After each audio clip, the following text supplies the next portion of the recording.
mas mararamdaman ang pananakal. Basta pumunta ka na.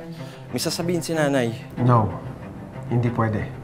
Nakapagpa-reserve na ako ng table sa isang restaurant. Huwag mo namang ipa-feel sa akin na hindi ako importante.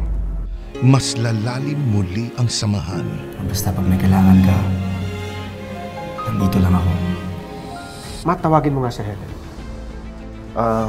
Kuya, wala siya sa table niya. Si Rod, tawagin mo. Wala rin siya sa table niya, kuya. Hanapin mo sila.